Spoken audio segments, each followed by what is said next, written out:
we are going to make Commander Honglang too easy. To start with, we're going to go through some build stuff just so you guys are ready, but the idea is going to be that we're going to use spells to avoid her attacks. Now, this is not a cheese, so you are still going to have to learn how to dodge or otherwise not get hit by the boss in the arena. But ultimately, if you spend any amount of time getting used to the boss, switching to the setup is going to make the boss a cakewalk. In fact, I beat the boss by accident and I was half trying and eating my lunch, so this really shouldn't be much of an issue once you see what it is that we're going to be doing. So obviously, to start with, we're going to get into the impetus repository and I'm going to reset all of my stats. Now, I was told during the stream that this may look like too many, so we're going to try to aim to have some stats left over. So we're going to go with priority stuff first, and then if you've got any points left after that, you should spec either into damage, or you could in fact use a different weapon style. But of course, we're going to be using magic for this, so I recommend a one-handed sword. And because of that, we definitely want to have biding time, because that's going to allow us to generate passive feathers. And to stack with that, we need to come across the other side so that we can make it so that our biding time does not fall below 3 to make sure those feathers are coming back faster. Continuing along, we are going to be using the Echo of Lu Bingjiang. That means we want some feather scaling. And just because I think weapon level helps with scaling,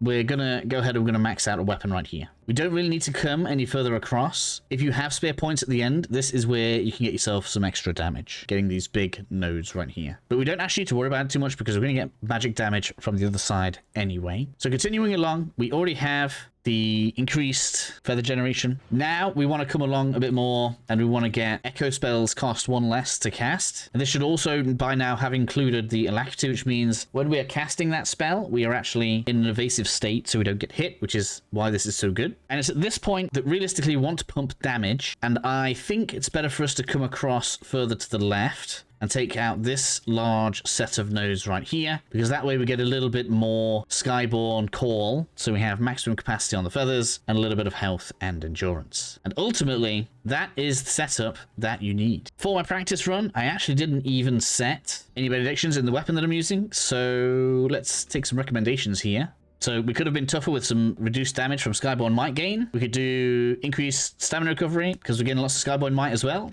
And we could have had even more spell damage. With your setup, you should now be generating Skyborn Might pretty good. And we want to have our spell set on, so all we need to do is press triangle or Y, whatever it is that you use for your spell button. And now that is your attack and evasion for the battle. Additionally, again, I didn't need to use these, but you could bring along some plumed branches as well. So if you're running a bit low, you can pop one of those. If you don't have them, they are available at the cost of your soul from the shrine. Thing is, we have so much Skyborn Might generation. When we enter the battle, you should probably aim to have your feathers fully charged, so 5 charges in there. That way you won't have to worry too much about generating feathers whilst you're in the battle itself. Once we jump on in, she almost always starts with a charge forward. Don't worry about this too much. Obviously just move or dodge backwards and you should be fine. Of course, ignore the fact that I'm using the big purple spell at the moment. I was still testing for the video at this point, and once I realized that the red spear was going to work so well, I just decided this was going to be the correct strategy for us to use. But like I said, this isn't a cheese, so you will need to learn to dodge at least a few of the moves so that you can just maintain your distance from the boss. But if you ever feel pressured, just run backwards or to the side to get away from it, and obviously you can just use the spell to get some invincibility frames whilst you are trying to get damage on it. Be careful of the overhead kick. It has a sticky property to it, which basically means that sometimes it hits you even if you think that you're far enough away. So just be careful of that, and just taking care not to let the boss catch you out too much should mean that you'll have a fairly easy and successful time with the first half.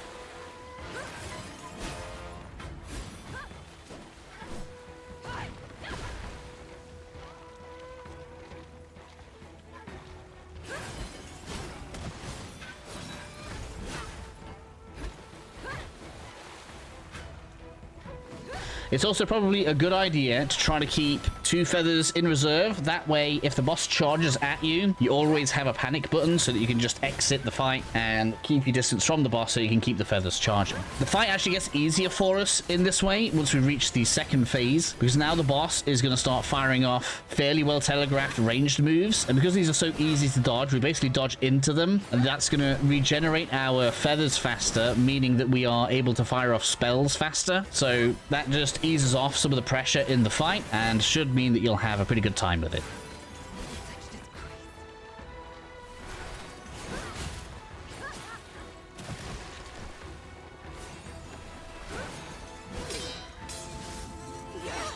slows out, just in case you guys are looking at my character and thinking, why aren't I taking very much damage? It's because of the armor that I'm wearing. Now, ignore what it looks like. We're actually using the insect boss. We get this from the merchant in Lightson Temple after we've defeated the centipede boss. So I don't believe you can actually reach this boss without having done that. And the reason this works is because, as you can see, it has heightened defenses against slash and stab. And because a lot of the attacks that are coming from it are from a sword, well, that's slash and stab damage. And just if you know you don't want to look like a big insect, the thing to do is just press your customize button so you can change it.